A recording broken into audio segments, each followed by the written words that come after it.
Hey there, Taylor Elwood here, and welcome to the Magical Experiments Live video.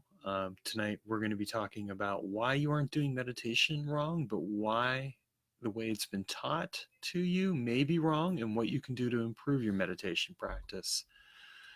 This video came about because I had, a person read one of my articles about meditation, and they asked if I would do this video. So, fair enough. I love doing videos that are of interest to people, and I think it's important to give you guys stuff that you're looking for, which is one of the reasons why I've been doing some of these videos of late, where I'll answer questions along those lines. I'm checking right now to see if there are any questions um, in the two areas that I posted. I always post to the Magical Experiments Facebook group, and I also post on my Facebook page, just so you know that for future reference. Okay, so I'm not seeing one on the Facebook, and I'm not seeing there, but that's okay. Um, we are going to go on with this anyway. So I find that a lot of people who, they end up learning meditation. And one of the things that I find is that when people are trying to learn meditation, they end up struggling because what they've been taught about meditation is wrong. And what I mean specifically by that is that people get really caught up and tunnel visioned about this idea that when they do meditation, that you should experience a state of no mind, of no thoughts or anything else. And so, they're doing their breathing practice, they're doing the best they can, and lo and behold, they have thoughts, they have emotions come up, and they're thinking to themselves, I'm doing it wrong. Well, that's not true. Actually, you're doing it right. And I would argue that the goal to empty your mind, while it can be a useful goal, it should not be the initial goal when you start practicing meditation. I think that's what's taught wrong about meditation a lot of times, is that people get caught up in the stereotype of, having the blank mind and no thought, and just, not having to think about anything at all, and thinking, well, if I'm thinking anything, or I'm feeling anything, or anything else along those lines, I'm doing it wrong. And the answer is, you're doing it right. It's just that what you're being taught is that the end goal, that's what's wrong.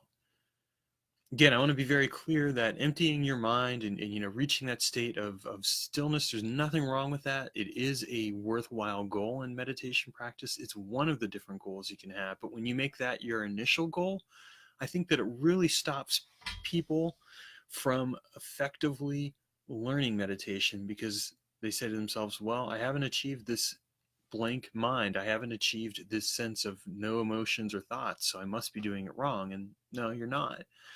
When you first start doing meditation, you naturally are going to have emotions and thoughts come up. And the reason why is because, if you think about it, when we take a moment to really go deep within ourselves and to, just focus on our breath and maybe hit a place of stillness, naturally our thoughts and emotions are going to come up, because so much of the time we don't pay attention to them. In our everyday lives, we may react to our emotions, we may react to our thoughts, but how often have we proactively sat with them and been present with them?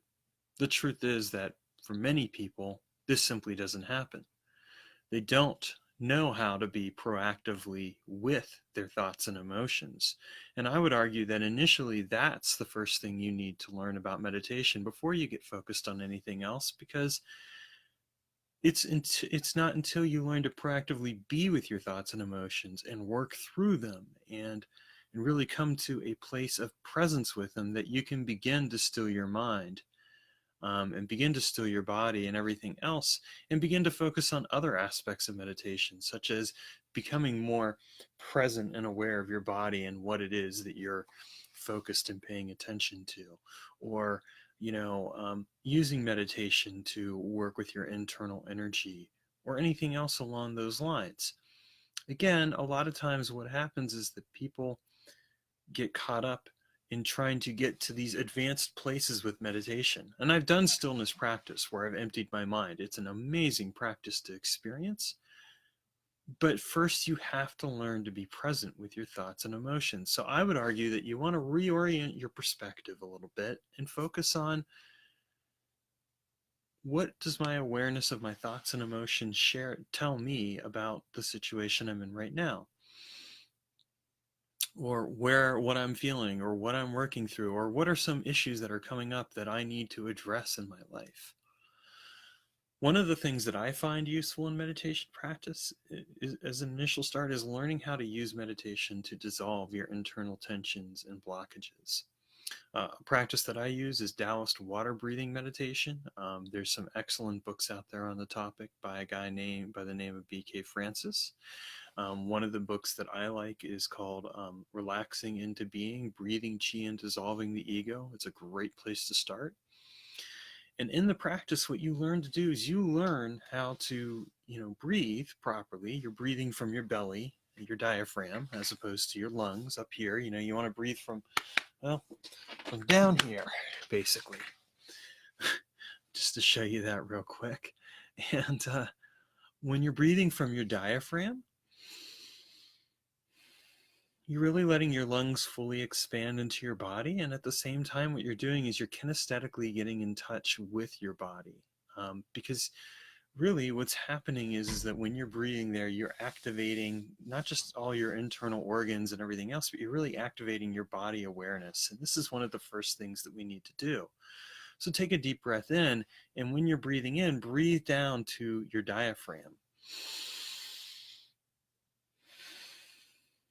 Now you might notice I'm not breathing through my mouth, I'm breathing with my nose, and I do recommend doing that, and there's a couple reasons for that.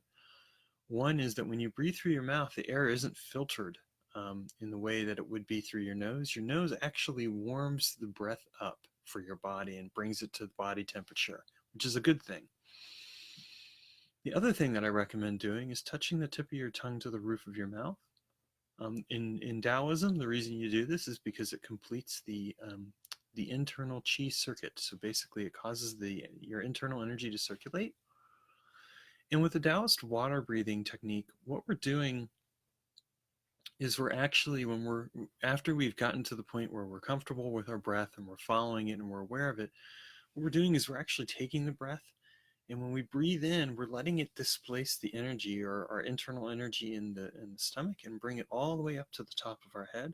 And then when we're breathing out, we're letting that air and that energy flow down into our body and just flow through our body. And the benefit of this is that it teaches us to really be aware and conscious of our body, and aware and conscious of the emotional and internal tensions we feel within our bodies. So when I do this breathing technique, I'll do it right now. Bring it down. I can pay attention to things that are bothering me. Like for right now, I have a crick in my neck right back here, so I need to work with that. And I can actually use my breathing technique to help me work with that, because one of the things that I can do is I can use the breath to help me relax the muscles in my neck, and relax and release the physical tension, and if there's emotional tension, release that too. Now, when this happens, you're going to find that thoughts and emotions do come up. And in fact, that's a good thing, because you're working through whatever thoughts and emotions come up. Initially, when I did this practice, I had a lot of thoughts and emotions come up around unresolved issues in my life. And I used this to start helping me work through those issues, start dissolving them and letting them go, start transcending them. This helped me immensely with what I was trying to accomplish, in terms of just resolving issues in my life. And then I found that as I continued this breath work, that those tensions and emotions started to decrease. As I started working through things, I started releasing, they started becoming less and less. What I also found is that my life became simpler, because instead of reacting to emotions and thoughts and getting into situations where I was playing a role in the drama and then the problems in my life, I started to decrease that role, and I started to step out of situations and not let my emotions and thoughts rule me. Instead, I started to learn how to work with them and come to a place of harmony where I could be in a situation, and instead of getting triggered by that situation, I could take control of it and apply it to my life in a very meaningful way without it taking over. And this is something that this is really how I recommend starting out with meditation, because when you can learn that very simple step of just taking the breath and using it to work through emotions and thoughts that come up, then you are already going to take a huge step toward being able to still your mind and consciousness. But more importantly, you're going to find that that level of drama drastically reduces in your life, because you're going to start looking at those emotions and thought and saying, well, why do I feel this way? What's really going on?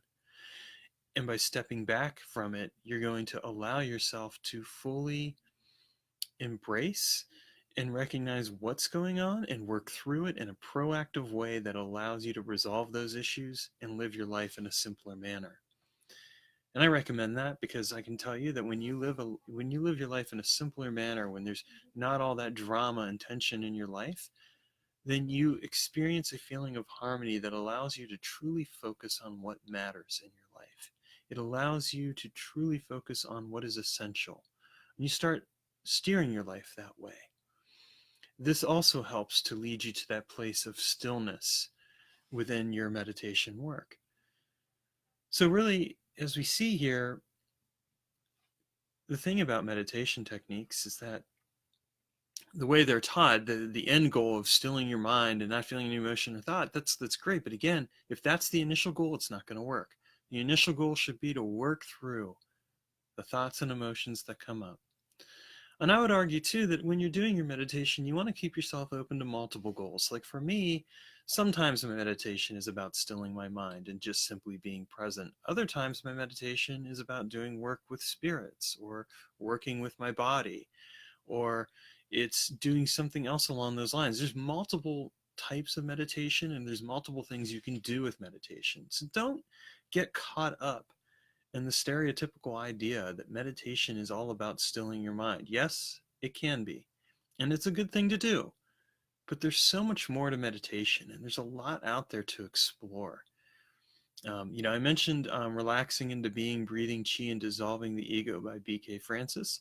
My book, Inner Alchemy, and Inner Alchemy of Life also are good books to read on meditation, but there's lots of stuff out there that you can read and learn from. And of course, there's people that you can learn from as well. There's people who teach meditation. I teach meditation on occasion. The thing that you want to look for with a meditation teacher is you want to look for somebody who isn't going to try and be prescriptive about your experiences. In other words, they're not going to tell you what experiences you should have. Instead, what they're going to do is they're going to listen.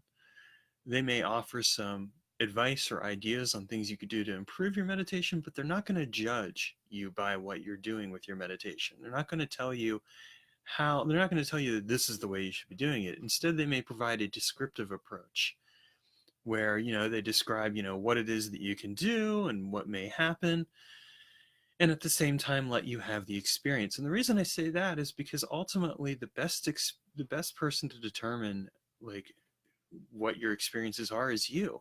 You are ultimately going to be the best teacher for yourself with meditation, magic, or anything else. You may have someone who acts as a guide, someone who comes along and helps you out, but ultimately you should take that work and apply it to yourself in a manner that is going to be helpful and healthy for yourself. So if you do work with a teacher, look for those things that tell you that this is a healthy, sane person, not somebody trying to project their own issues onto you, not somebody who's trying to tell you that you have to do it this way and this way alone, but someone who encourages you to learn and grow and discover, and at the same time respects that wherever you are, that is the experience you are at. Okay, that's it for tonight. I just wanted to do this video. We'll be back again next week at the usual time of around 6:30 Pacific Standard Time. And until then, take care and have a great weekend and forthcoming week. Bye-bye.